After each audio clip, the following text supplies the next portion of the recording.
Nós vamos falar hoje sobre a gestação, parto e puerpério. São três assuntos bem interessantes. A gestação nada mais é do que aquele momento em que um novo indivíduo vai ser formado para, em seguida, ser.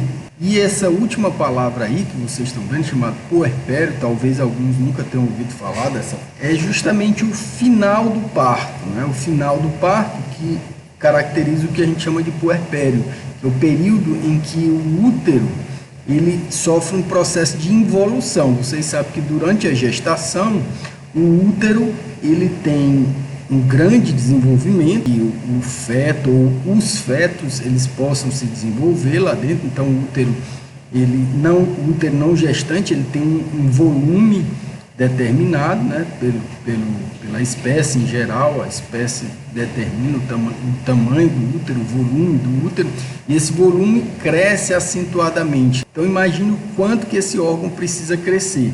No parto, né, é justamente aquele período em que a fêmea vai eliminar, ou seja, o indivíduo já está pronto para nascer, e ela vai eliminar esse produto da gestação. E a partir do momento que ela elimina, o volume do útero é o período de involução uterina, né? Ele evolui, depois ele involui, né? Ele diminui o seu tamanho acentuadamente para voltar a um tamanho parecido com aquele que ele tinha antes da gestação.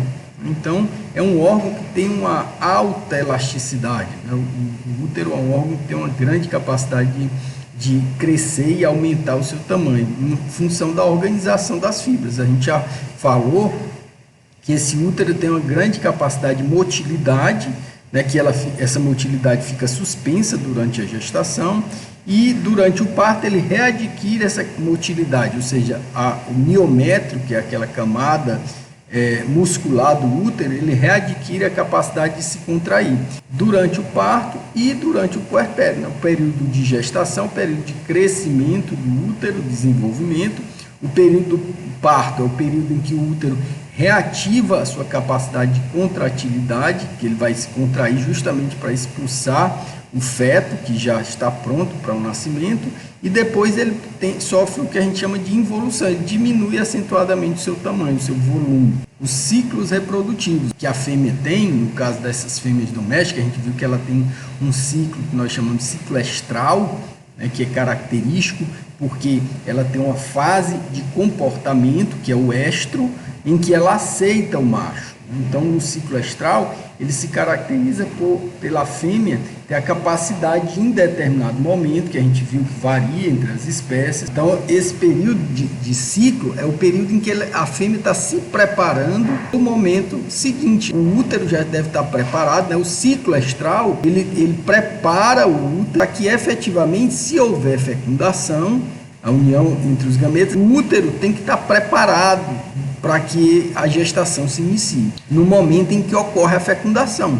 E nós já conceituamos onde ocorre a fecundação, na tuba uterina, numa porção específica que nós falamos, que é chamada de ampola. Então, basicamente, resumindo, é o que a gente vai ver na aula de hoje. Então, é preciso que os hormônios preparem o útero, para a partir daí ele está pronto para receber aquele embrião que foi fecundado lá na tuba uterina.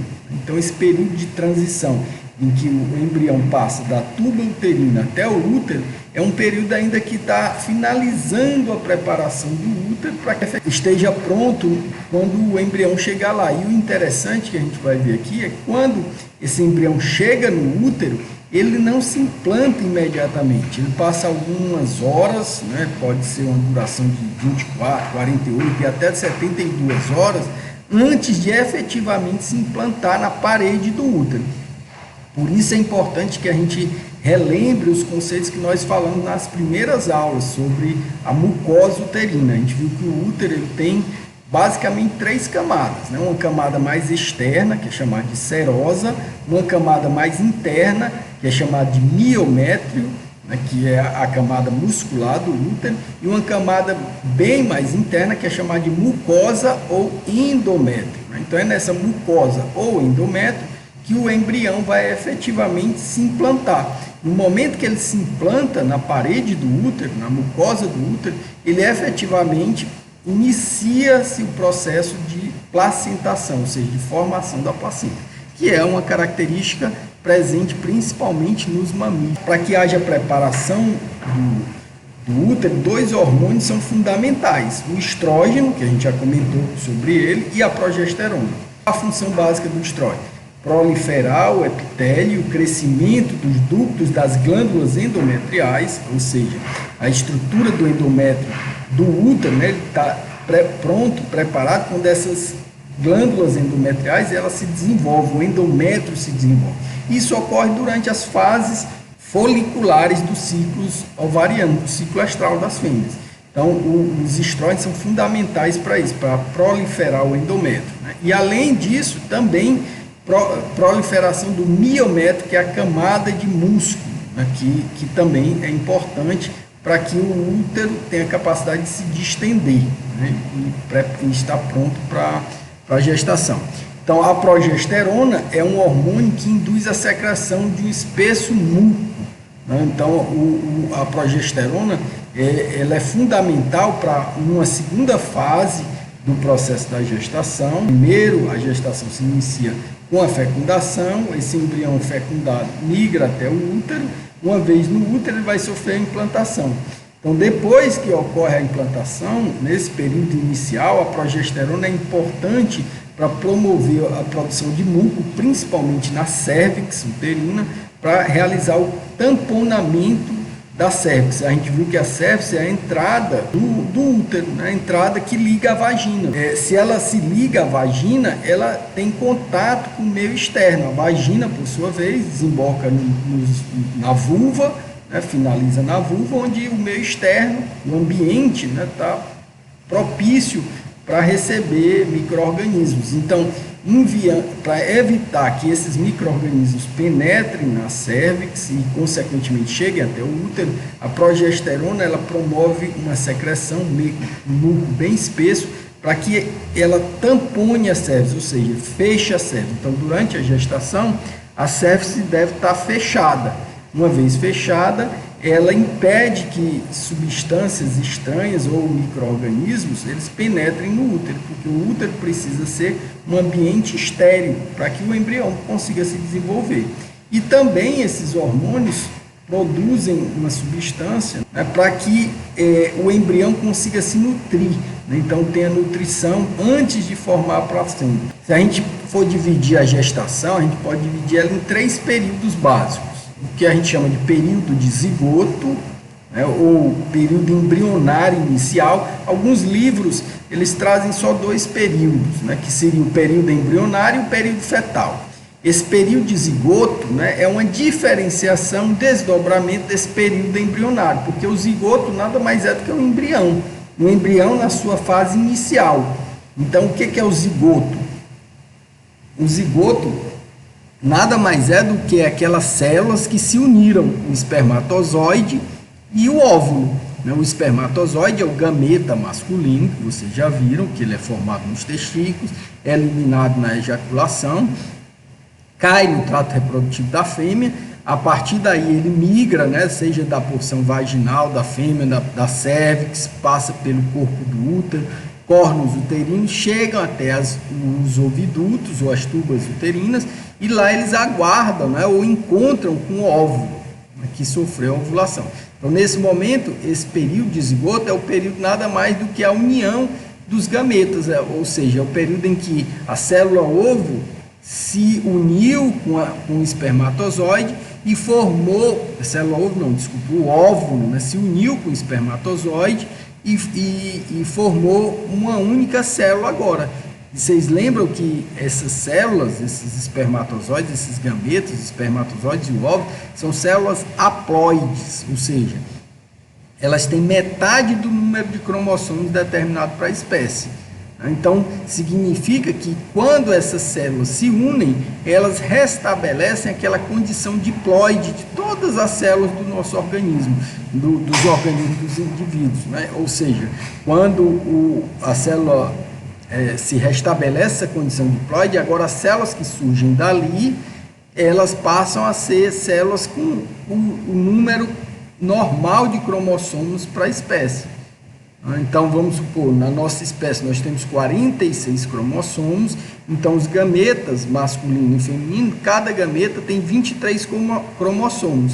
Quando esses cromossomos se restabelecem, se unem, formam a condição diploide de novo da célula. Então, a célula ovo ou zigoto é uma célula diploide. A partir daí, ela começa a formar todas as outras células diploides do nosso organismo. A gente sabe que os organismos, as células diploides nos organismos, elas são a maioria das células. As únicas células haploides do organismo são justamente as células reprodutivas, os gametas, né, que sofrem um processo à medida que a puberdade, que eles adquirem a capacidade da puberdade, um processo de redução do número de cromossomos, e aí o gameta torna-se efetivamente haploide. Então, essa condição haploide, né, ela é característica das células espermáticas e dos ovócitos, né, que são células que estão presentes dentro do folículo ovariano. Então, esse período de zigoto é um período inicial do período embrionário. Então, alguns livros tratam como um período diferenciado, porque basicamente é aquele período em que vai ocorrer o início da gestação. Então, dia zero da gestação é, na verdade, quando ocorre a união entre os gametas, masculino e feminino. Então, aí começa, nessa divisão aqui didática, né, o período embrionário, que você tem diferentes fases de desenvolvimento embrionário. Então, por exemplo, até chegar ao blastocisto, que é uma etapa do desenvolvimento do embrião, a gente vai já falar sobre ela. Desenvolvimento das membranas embrionárias ou placenta, né? Então, essas membranas embrionárias vão formar o conjunto dessas membranas, formar uma estrutura que é chamada de placenta. E, efetivamente, a implantação. Quando a placenta se forma, o embrião já se implantou na mucosa do útero. Então, a formação completa da placenta, por exemplo, né, dos bovinos, ela varia do 15º dia ao 45º dia. Então, vejam que em algumas espécies há uma variação grande, né? Então, a placenta, ela se inicia a formação entre o 15º dia nos bovinos, isso é uma variação entre as espécies, né? E no 45º dia, essa placenta já está completamente formada, né? Agora ela vai se desenvolver para auxiliar efetivamente durante toda a gestação, né, o período de nutrição do embrião e do feto, que é o período que a gente vai ver logo em seguida, né, o período fetal.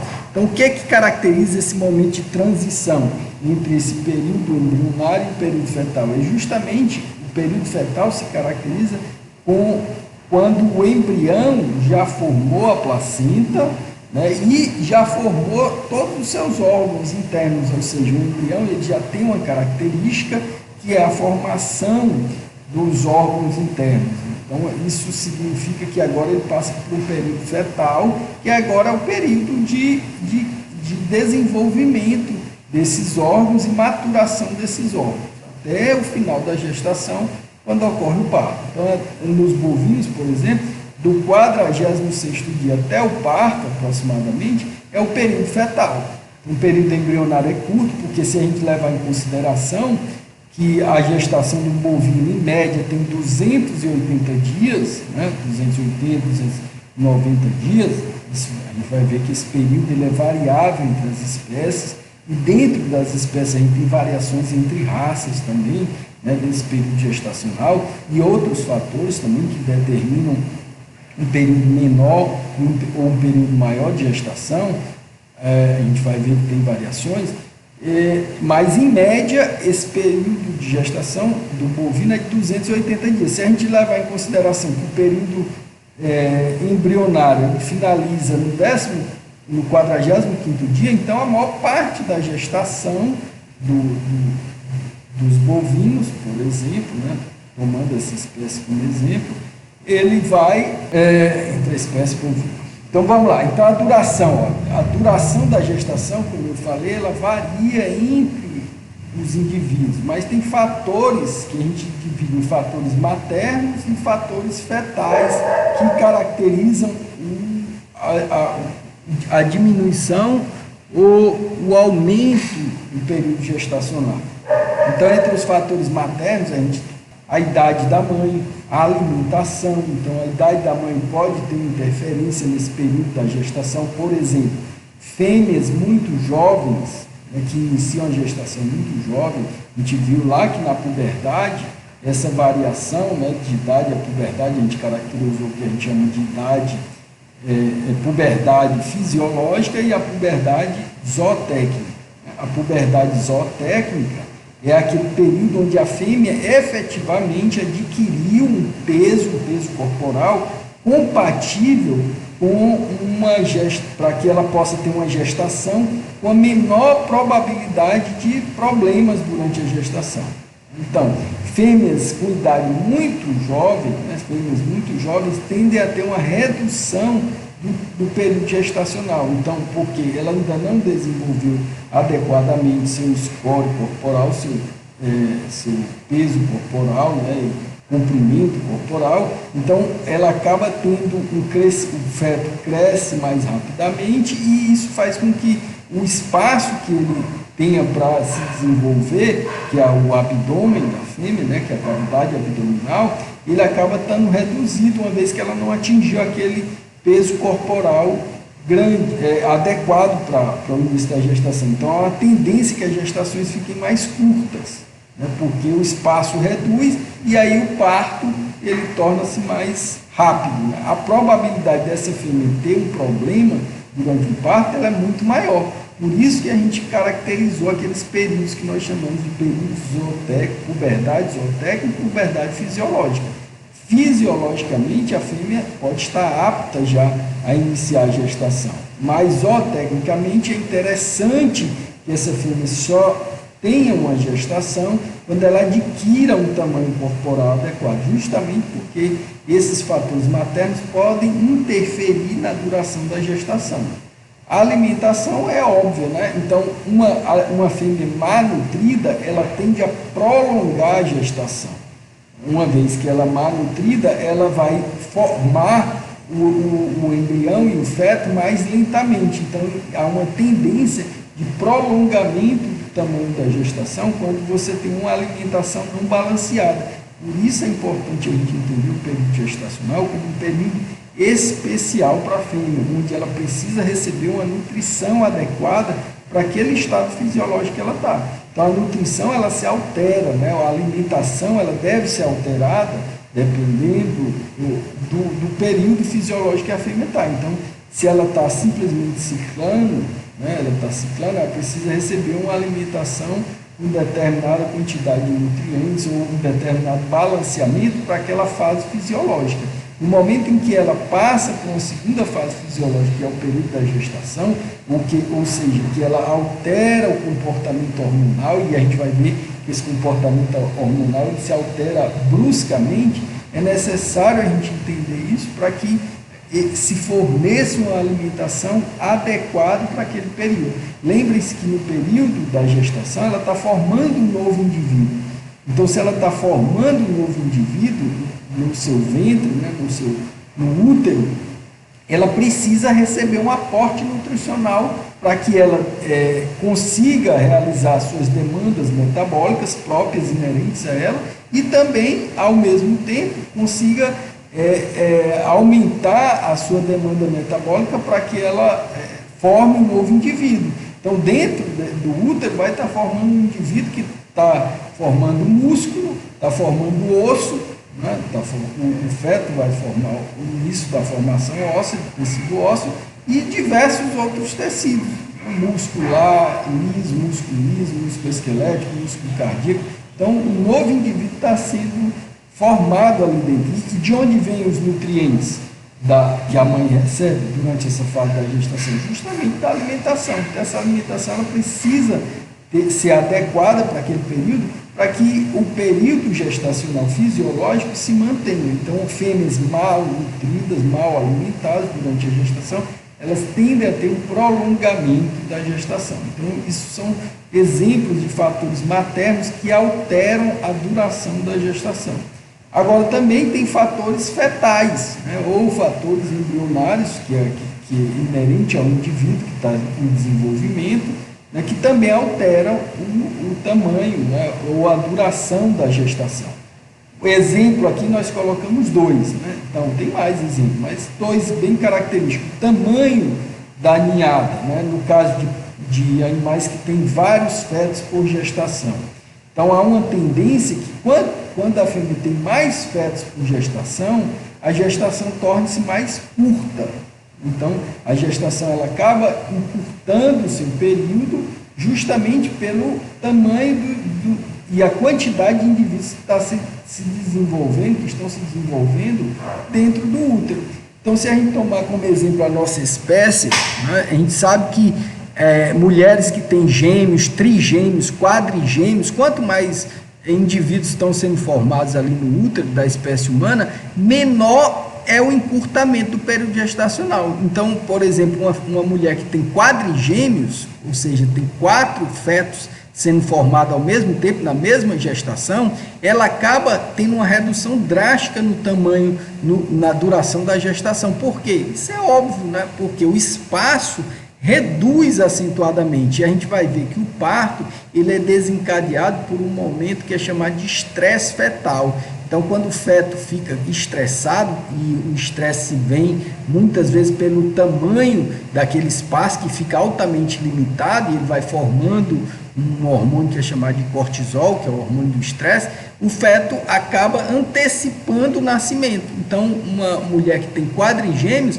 normalmente esses quadrigêmeos, essa gestação não vai até o final, né, que dura em torno de 36 semanas, 38 semanas a gestação, ela pode reduzir para 30 semanas, para 28 semanas, né? Então, imagine que esse período reduz muito justamente pela quantidade de indivíduos que estão se desenvolvendo. Se a gente transformar isso como exemplo para as espécies domésticas, a gente vai ver exatamente a mesma coisa. Então, uma vaca que tem uma gestação dupla ou tripla gestação, que é mais raro, mas pode acontecer também, né? Uma gestação dupla, basta uma gestação dupla numa vaca para você ver quanto reduz o tamanho. Então, a gestação de uma vaca que duraria em média 280 dias, com a gestação dupla, ela tende a reduzir basicamente um mês, né, da gestação. Então, ela tem em torno de 250 dias. E aí, isso é um problema, porque os fetos acabam nascendo com uma maturidade muito pouco desenvolvida, que a gente chama de prematuro. Então, a maturidade fetal ela é adquirida justamente durante todo o período da gestação. Ora, se a gestação reduz, há uma tendência do aparecimento da prematuridade fetal. Então, o indivíduo prematuro é aquele que ainda não estava pronto. Ele é pré porque é antes da maturidade. Então, ele adquire uma maturidade de desenvolvimento, a maturidade que a gente chama de maturidade fetal, para que ele possa nascer. E isso é muito importante, porque os indivíduos prematuros têm uma tendência de uma baixa sobrevivência, principalmente na natureza. Então, por isso que é tão importante que a gestação tenha a sua duração normal, né? A sua duração que ela foi preparada evolutivamente para isso. Então, espécies que tendem a ter muitos filhotes por gestação também tendem a ter muitos prematuros. Uma porca que tenha 30 filhotes, alguns desses filhotes podem nascer com baixo desenvolvimento corporal que retratam a prematuridade. E isso faz com que a capacidade de sobrevivência após o nascimento diminua acentuadamente. Então, o tamanho da ninhada é um fator que reduz drasticamente a duração da gestação. Um outro fator interessante é o sexo, né? Então, em geral, fetos eles de sexo masculino, eles tendem a ter 1 a 2 dias a mais de gestação. Isso não é tão significativo, né? Basicamente, o sexo não é um fator significativo, mas é observado frequência que a gestação de indivíduos do sexo masculino, ela dura mais do que os indivíduos do sexo feminino. Então, fatores genéticos também são importantes para determinar a duração da gestação, ou seja, a espécie, a raça, né, que são fatores que determinam também um encurtamento da gestação ou um prolongamento da gestação. Então, dentro da mesma espécie, você pode ter raças que tenham uma gestação mais curta e raças que tenham uma gestação mais longa. Então, fatores genéticos também são importantes para levar em consideração a duração da gestação.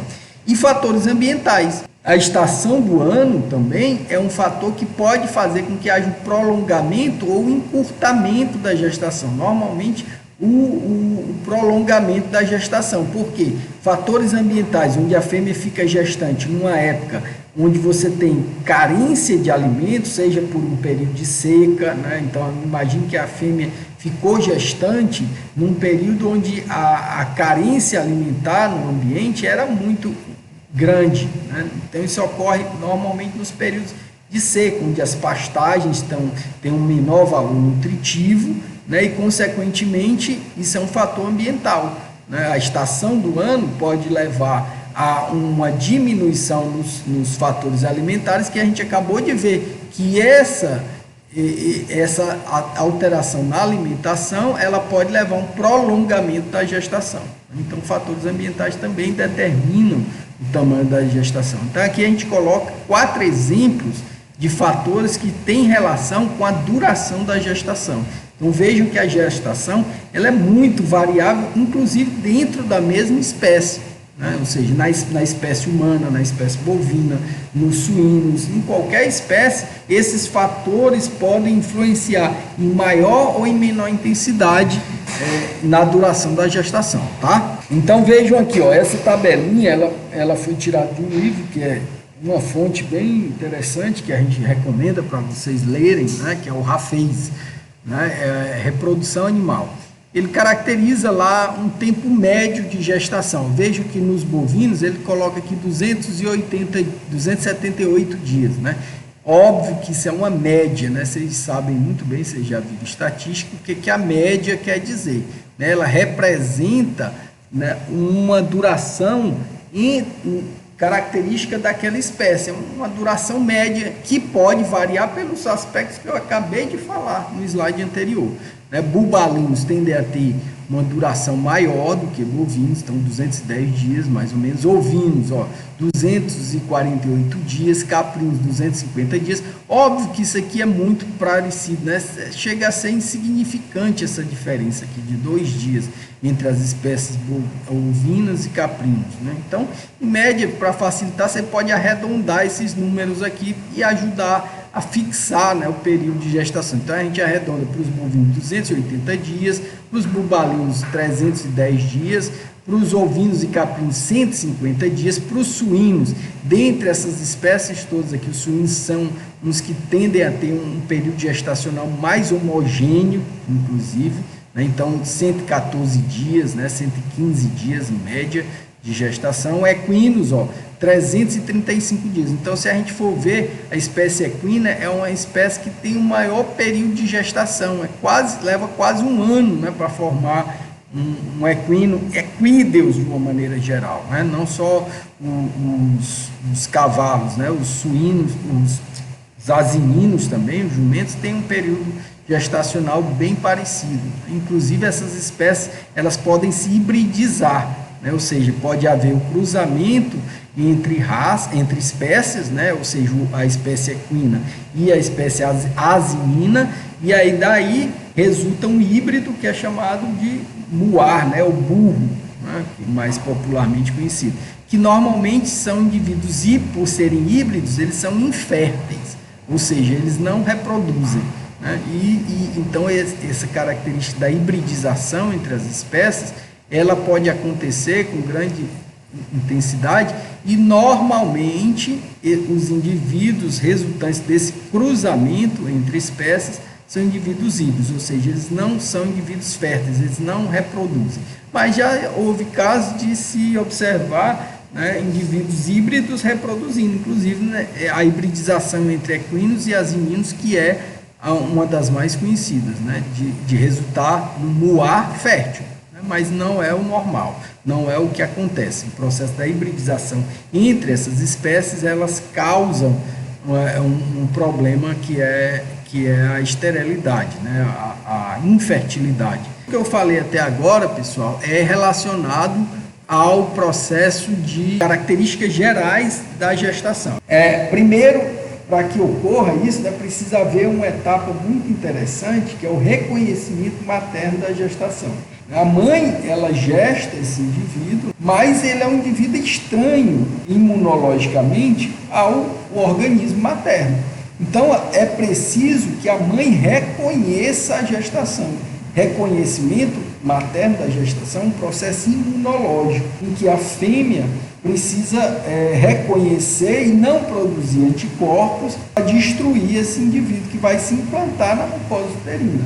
O blastocisto, que é um estágio embrionário, que a gente vai já falar dele, ele secreta substância. Então, quando ele se forma lá pelo processo da fecundação, a gente vai tendo sucessivas divisões mitóticas dessa célula ovo ou zigoto. Ela vai se multiplicando no estágio de 2 células, 4 células, 8 células, 16 células, 32 células, 64 células, até chegar no estágio que a gente chama de blastocisto. Então, nesse estágio embrionário, isso ainda é no período embrionário, naquele período em que o embrião está migrando da tuba uterina até chegar no útero, ele vai começando a secretar substâncias que vão sendo absorvidas pelo útero, né? Nesse momento ele já chegou no útero, e eles vão sendo absorvidos pelo útero e fazem com que a mãe reconheça a gestação. Para quê? Para que ela não produza anticorpos no momento que ele se implantar na mucosa uterina, não reconheça esse indivíduo como um indivíduo estranho. Porque se a gente for ver, a rigor, metade do material genético que está formado nesse novo indivíduo é de origem do macho. Metade dos cromossomos que foram utilizados para formar esse novo indivíduo é estranho ao organismo materno. A outra metade vem dela própria, né? Vem da produção do ovócito, que ela mesma produziu. Então, são características genéticas dela, metade, mas a outra metade é de um organismo completamente estranho a ela. Então, a tendência é que ela, se não houvesse esse reconhecimento materno da gestação, a fêmea produziria anticorpos que destruiriam o embrião assim que ele se implantasse na mucosa uterina. Então, para que isso não aconteça, o próprio embrião sinaliza, ele secreta essas substâncias, são chamados interferons, né? Principalmente nos ruminantes, a gente vai ver aqui que é o interferon tal, né? Esse interferon tal aqui, esse Tzinho, quer dizer de taurinos, né? Em relação aos ruminantes em geral. Então, esses interferons são essas substâncias que o blastocisto, o embrião, secreta para dizer, olha, eu vou me implantar na sua mucosa, por favor, não produza anticorpos, não destrua uma vez que eu tiver implantado. Então, se a mãe capta esses interferons nada mais são do que substâncias que sinalizam para a mãe, para dizer, olha, apesar de ser um organismo que tem células diferentes, que estão sendo formadas geneticamente diferentes das suas, não produz anticorpos para me destruir quando eu me implantar, porque se não houver esse reconhecimento materno da gestação, quando o embrião se implantar na mucosa uterina e ela não reconheceu, automaticamente o organismo da mãe, ele produz substâncias que são anticorpos que vão destruir esse embrião. E, obviamente, se ele destrói o embrião, a gestação não chega até o final, né? Porque houve uma morte embrionária. Então, há situações em que o embrião é destruído pelo próprio organismo da mãe, que é o chamado a morte embrionária precoce. E, em geral, essa morte embrionária precoce ela pode estar relacionada com a dificuldade que a mãe tem, o sistema imune da mãe tem, de reconhecer aquele indivíduo que se implantou na mucosa uterina como um indivíduo que precisa se manter ali naquele organismo durante um certo tempo. Então, quando não há esse reconhecimento, há uma tendência de formação de anticorpos e destruição desses indivíduos. Então, a ação dos interferons, elas têm ações bem importantes para a manutenção da gestação. Por exemplo, são substâncias antiluteolíticas. O que é uma substância antiluteolítica? É aquela substância que impede a destruição do corpo lúteo. Ela regula a produção de prostaglandina, e a prostaglandina a gente viu que ela destrói o corpo lúteo. Uma substância antiluteolítica é aquela substância que mantém o corpo lúteo, né? Se ele mantém o corpo lúteo, ele faz com que a progesterona se mantenha elevada. A progesterona se mantendo elevada, a gestação prolonga até o seu final. E a gente vai ver que a manutenção da gestação se dá endocrinologicamente a partir do momento que a fêmea tem a capacidade de produzir progesterona suficiente para manter a gestação. Porque a gente vai ver que tem espécies que se a progesterona cai, né, na maioria das espécies, se a progesterona cai durante a gestação, o útero expulsa o embrião ou absorve o embrião. Isso não é interessante, porque se isso acontecer, a gestação não se prolonga. E a fêmea tem o que a gente chama de morte embrionária, né? Ainda naquele período inicial da gestação, que é o período embrionário. Vai ver que ao longo da gestação ocorrem mudanças nos órgãos reprodutivos. Né? Para quê? Para que o organismo ele mantenha a capacidade desse processo fisiológico se manter até o final. Então, a gente tem mudanças fisiológicas na vulva, né, na vagina. Essas mudanças fisiológicas na vulva e na vagina, elas acontecem no início da gestação e no final da gestação também. Então, no final da gestação, por exemplo, a vulva torna-se edemaciada, ela aumenta de tamanho justamente porque por ali vai passar uma cabeça, né, que é a cabeça do feto, quando ele estiver nascendo. Então, essa vulva precisa crescer, aumentar de tamanho, para que facilite a passagem da cabeça do indivíduo quando ele nascer, né? Então, a mucosa vaginal, ela torna-se pálida e seca durante a gestação. Então, durante a gestação, essa mucosa se modifica e no parto, com a proximidade do final da gestação, essa mucosa readquire a capacidade de se tornar mais fluida, né? Ela produz fluidos e mais úmida, né? Porque essa umidade na vagina no final da gestação, ela faz com que o feto, quando ele estiver passando pelo canal vaginal, ele consiga deslizar mais facilmente e facilite o processo do parto. Eu acabei de dar o exemplo, né? No final da gestação, a vulva, ela torna-se maior justamente para que o feto consiga passar por aquele local. Então, isso só acontece no final. Durante o início da gestação, a vulva não está tão grande quanto está no final. Vulva e vagina, né? Elas sofrem modificações. A cérvix é outro local onde a gente observa essas modificações também. Então, você na cérvix observa-se no início da gestação uma forte constricção. Que é constricção? Uma capacidade de fechamento da cérvix. Então, a cérvix está fechada durante o início da gestação e ela se mantém assim durante toda a gestação. No final da gestação, então, a cérvix ela forma essa constrição e forma uma alta viscosidade, um tampão mucoso que fecha a entrada da cérvix, justamente para impedir a entrada de micro-organismos. No final da gestação, essa cérvix agora se modifica completamente, perde essa força de constricção, de fechamento, e ele adquire uma capacidade de relaxamento da cérvix, justamente porque no final da gestação a cérvix tem que se abrir para que o feto ele consiga passar por esse canal. A cérvix é aquele local, aquela estrutura do órgão reprodutivo que compõe o útero, né, que liga o corpo do útero e os córneos uterinos à vagina. Alterações uterinas a gente observa também no útero, né, durante a gestação, o útero adquire uma capacidade de relaxamento, as suas fibras relaxam justamente para que ele tenha capacidade de crescer, né, e se distender. A gente falou no início que essa distensão ela é necessária para que seja possível o crescimento do feto dentro daquela cavidade uterina.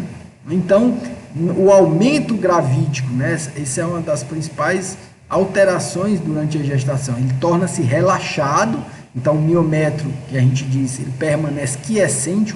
A quiescência é uma capacidade que o útero tem de se manter relaxado, o útero não se contrai durante a gestação, justamente para proporcionar uma capacidade de elasticidade do útero. Além do que, se ele relaxa, essas fibras musculares relaxam, né, ele consegue se distender com mais facilidade à medida que o embrião e o feto vão crescendo, né? Esse indivíduo vai adquirindo a capacidade de desenvolvimento. Ele tem que se expandir. Então, óbvio que durante toda a gestação, o útero ele tem que estar com o miométrio relaxado. Aí, quando chega no final da gestação, ocorre uma inversão dessa característica. Ou seja, o útero ele tem que readquirir aquela capacidade, o miométrio, que é a camada de músculo uterino, ele tem que readquirir aquela capacidade de contração. Mas se ele não se contrai, não há a capacidade de expulsar o indivíduo que estava sendo formado ali dentro. Então, a contração do útero ela é readquirida no final da gestação. E isso coincide justamente com o momento do parto, porque o final da gestação nada mais é do que o início do parto. A gente vai ver isso um pouco mais na frente, né? Então, a gente também observa alterações ovarianas. Então, a presença do corpo lúteo no início da gestação ela é fundamental, né? Principalmente em algumas espécies, que a gente chama de espécies dependentes de corpo lúteo, porque o corpo lúteo é a principal fonte de produção de um hormônio, que é o hormônio que caracteriza a gestação, chamado de progesterona. Então, o corpo lúteo é a principal fonte de progesterona. A gente vai ver que em algumas espécies, o corpo lúteo, ele deixa de ser tão importante a partir de um determinado momento da gestação. Por exemplo, na espécie equina, nos equinos, nos equídeos em geral, né, inclusive os asinos, né, as jumentas, quando elas ficam gestantes, e as éguas, quando ficam gestantes, ela, a partir do dia 150 da gestação, produz uma outra fonte de progesterona, que é a placenta. Então, quando a placenta se forma na fêmea dessas espécies, ela também auxilia na formação e na síntese de progesterona. Então, o corpo lúteo ele passa a ser menos importante nessas espécies. E a gente chama ela de uma espécie não dependente de corpo lúteo para que a gestação se mantenha. Vai falar um pouco mais na frente sobre isso. E outras mudanças fisiológicas, finalmente, aqui, né, nesse último exemplo, são os ligamentos pélvicos. Então, durante a gestação, no final da gestação, ocorre um relaxamento dos ligamentos da pelve. Lembram da pelve? Que é aquele conjunto de ossos formados pelo isquio, ilho e pubis, que formam em conjunto o osso coxal, né, ou a bacia da fêmea. Ela sofre esses ossos, né, eles não são fundidos, eles têm uns ligamentos entre essas estruturas que eles relaxam no final da gestação. Esse relaxamento é induzido por um hormônio chamado de relaxina, e isso faz com que esse relaxamento aumente o espaço para que o feto consiga passar por aqueles ossos, né? No momento do parto, o feto vai ter que passar por aquele conjunto de ossos, que é chamado de osso coxal, para que ele venha para o meio externo, né? Saia do útero para o meio interno para ir para o meio externo, que para que isso aconteça, ele precisa passar por uma via fetal, que a gente chama de via fetal óssea, que é formado pelo conjunto desses ossos, ilho, isquio e pubis. Então, no final da gestação, há um relaxamento dessas estruturas para que o indivíduo passe, tá? Então, esses são exemplos de mudanças que ocorrem durante a gestação nos indivíduos, para que ela possa chegar até o final sem nenhum problema, tá? Então, em relação aos hormônios da gestação, a gente vai ver que isso eu estou só dando um embasamento geral, tá, pessoal? Depois, cada tópico desse vai ser esmiuçado com um pouco mais de detalhes. Então, em relação aos hormônios, de uma forma geral, a gente vai ver que os hormônios da gestação, o principal é a progesterona, porque é ele que mantém a gestação até o final. E a gente vai ver aqui o exemplo que eu falei para vocês, ó, a vaca e a ovelha e a cabra também, esse hormônio permanece constante durante toda a gestação, ele permanece alto, e no final da gestação ele vai caindo para que ele inicie o processo do parto. Então, na porca, tem bem elevados desde o início da gestação. É simples, pessoal, porque para que ela tenha vários fetos, o que é que ela precisa ter? Várias ovulações. Ora, se ela tem várias ovulações, ela tem múltiplos corpos lúteos. Esses níveis de progesterona já se mantêm elevados desde o início da gestação na porca. A vaca, a ovelha, ela tem um corpo lúteo ou 2 corpos lúteos. E a porca tem 15, 20, 30 corpos lúteos. Olha a diferença. Então, vejam que na égua é uma coisa interessante.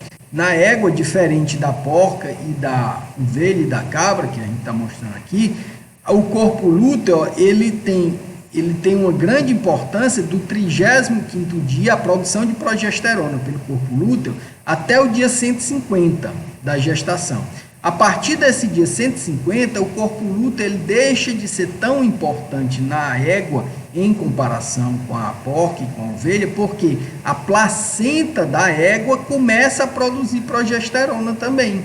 Então, a progesterona produzida pelo corpo lúteo da égua e pela placenta da égua fazem com que os níveis de progesterona se mantenham elevados durante toda a gestação. Em qualquer espécie, inclusive na nossa espécie, na espécie humana, o nível de progesterona elevado na gestação, ele é fundamental para que a gestação se mantenha. Então, por exemplo, mulheres que têm dificuldades de manter, ela fica gestante, né? Inicia a gestação e depois tem a morte embrionária, né, o abortamento no início da gestação, que nada mais é do que uma morte embrionária, muitas vezes é por causa da diminuição da progesterona nessa fase.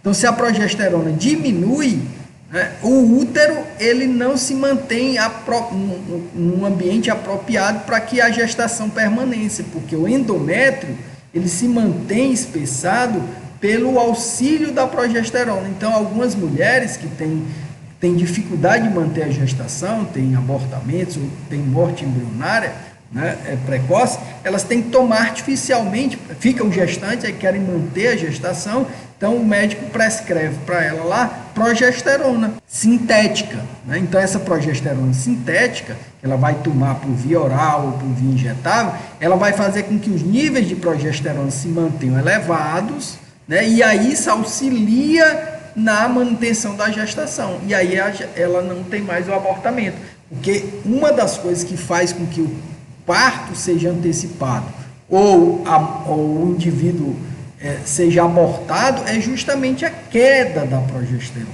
Por isso que esse hormônio é o chamado hormônio da gestação. Isso tem que ficar na cabeça de vocês, isso é um aspecto muito básico em relação à fisiologia da gestação, pessoal. A progesterona é o hormônio da gestação. Então, na prova, sempre há uma perguntinha assim, né? Qual o hormônio da gestação? Aí tem as opções estrógeno, progesterona, prostaglandina,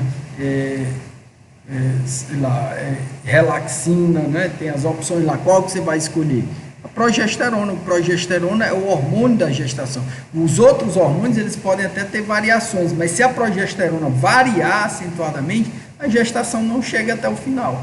Não chegando até o final, o processo reprodutivo efetivamente não se conclui. Mas não é só de progesterona que a gestação se mantém, né? Também outros hormônios são importantes. Por exemplo, o estrógeno, mas o estrógeno ele é mais importante para preparar para a gestação do que propriamente para manter a gestação, porque na maioria das espécies o estrógeno ele se mantém baixo durante todo o período da gestação e ele só vai aumentar no final da gestação, porque há uma conversão de progesterona em estrógeno no final da gestação que caracteriza o momento do parto, né? Que é justamente quando aí, se a progesterona está se transformando em estrógeno, ela está diminuindo a quantidade de progesterona e aumentando a quantidade de estrógeno. E isso vai desencadear o momento do parto, que é uma etapa depois da gestação, né? Quando o feto já está pronto para nascer. Então, a vácuo, a excreção máxima de estrógeno é justamente aos 9 meses de gestação, quando a gestação está chegando no seu final. No final da gestação está ocorrendo a secreção máxima de estrógeno. Na porca, você tem um aumento na segunda e na quinta semana e picos rápidos durante o parto.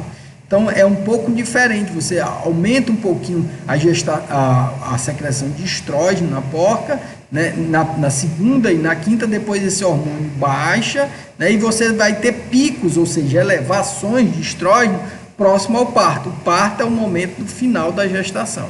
Na égua, a gente observa assim, uma diminuição durante os 3 primeiros meses de estrógeno, então a fêmea fica gestante, aí cai acentuadamente nos 3 primeiros meses da gestação o estrógeno e vai gradativamente aumentando entre o 9º e o 11º mês de gestação, ela vai aumentar, porque a gestação dos equinos ela é mais demorada, né? Você vê que ela dura em torno ali de 336 dias, quase um ano de gestação, né? Tem 11 meses de gestação. E depois do parto ele declina, né? Na proximidade do parto ele diminui, né? Justamente porque ele vai desencadear o parto. Então vejam que tem mudanças sutis entre esse comportamento hormonal entre as espécies. Então, outros hormônios importantes durante a gestação é a gonadotrofina coriônica, isso é muito comum nos equinos. Então, a concentração entre o 40º e o dia 130 de gestação, né, nos equinos, ele aumenta essa concentração dessa gonadotrofina. Eu já cheguei a falar para vocês sobre a gonadotrofina coriônica, né? Esse nome, gonadotrofina, significa que é um hormônio que tem uma afinidade pelas gônadas, né? Então, gonadotrofina, no caso da fêmea, ele estimula o ovário, né? Que é a gônada feminina.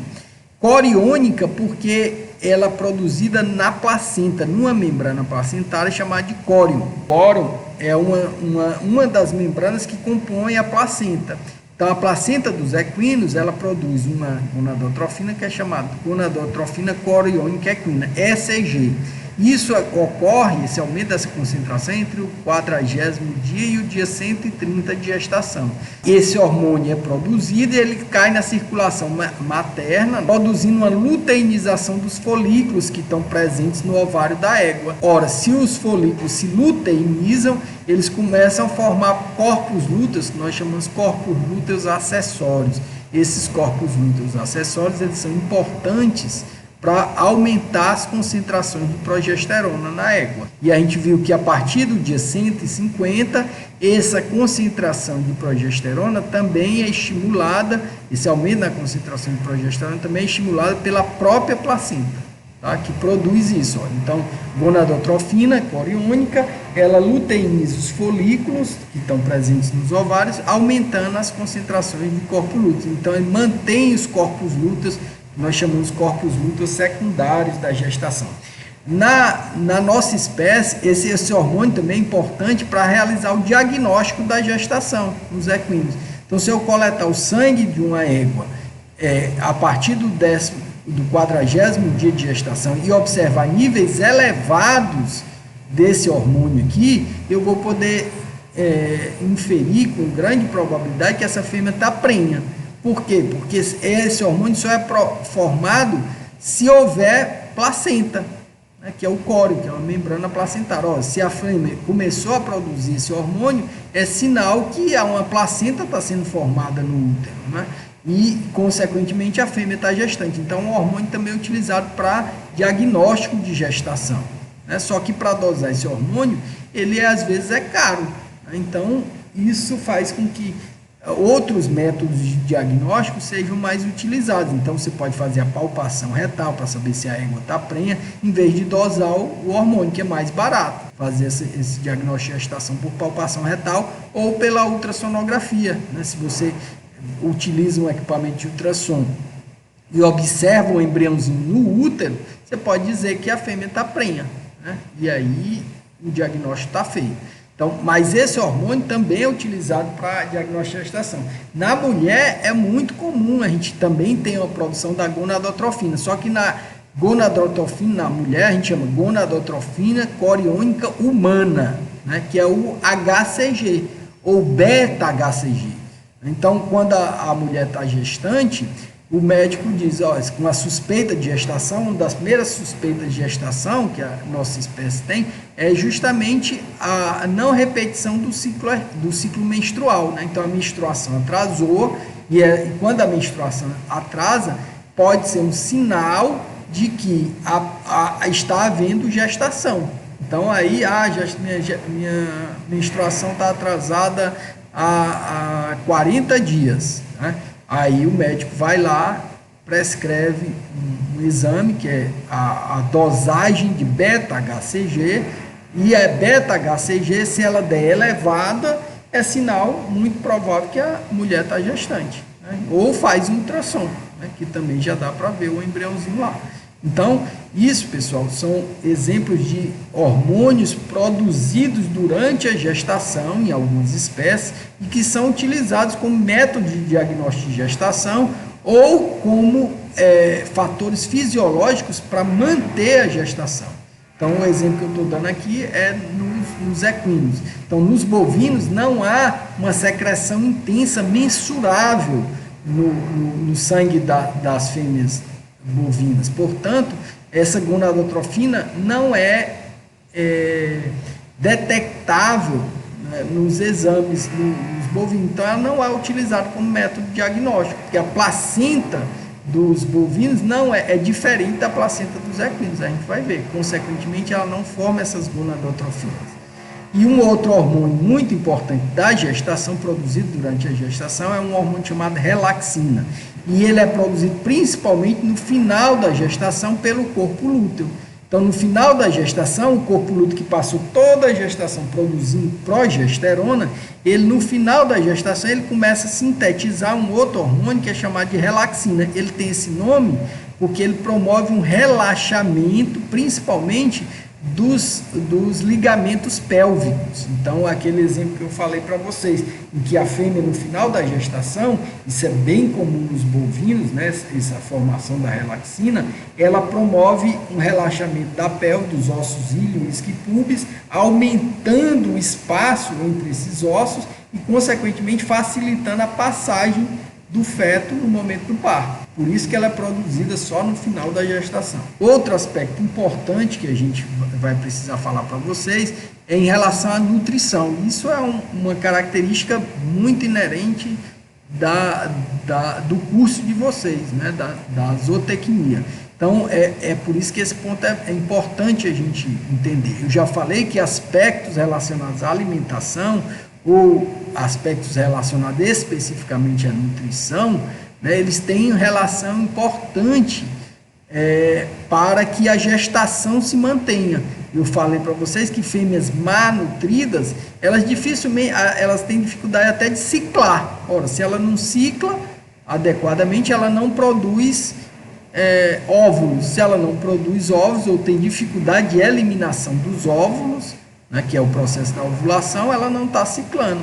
Consequentemente, ela nem gestante fica.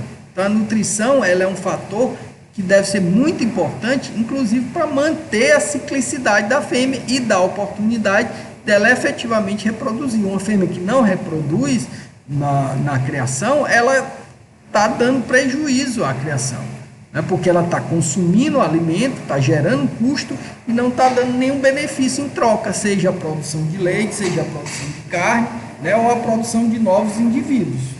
A nutrição é um fator fundamental para se entender durante o processo da gestação. Então, uma dieta equilibrada em minerais, né, vitaminas, proteínas e energia total é fundamental para que a fêmea cicle regularmente e principalmente, se ela ciclou, ovulou e ficou gestante, ela possa produzir e gerar um novo indivíduo de forma fisiológica, normal. Então, a alimentação excessiva, por exemplo, em porcas, ela também causa morte embrionária, principalmente dietas muito proteicas. A vaca, por exemplo, nascimento de bezerros fracos, né, com alimentação excessiva, né, não é a quantidade de alimentação que se dá, né, é a qualidade da alimentação que se dá, a qualidade dos nutrientes e o equilíbrio entre esses nutrientes. Por isso que é importante vocês levarem isso em consideração. Então, a má nutrição, principalmente no último trimestre da gestação, porque a gente pode dividir a gestação em 3 períodos, né, como eu falei para vocês, o período zigoto, o período embrionário, propriamente dito, e o período fetal, que é o último período da gestação. Nesse último período, uma má nutrição, ele causa vários problemas, por exemplo, inibe o crescimento do feto, promove uma mortalidade neonatal, ou seja, neonatal é logo que o indivíduo nasce, né? Indivíduos que acabaram de nascer, eles nascem fracos, né? Porque tiveram uma má nutrição durante a gestação, e a probabilidade deles morrerem logo após o nascimento é aumentada. Então, bezerros podem nascer menores ao nascimento, né? E ao desmame, isso causa problemas. Bezerros susceptíveis a doenças, né, fatores imunológicos, por um mau desenvolvimento do sistema imune, menor produção de leite, isso vai causar menor produção de leite, e interferência no retorno à ciclicidade.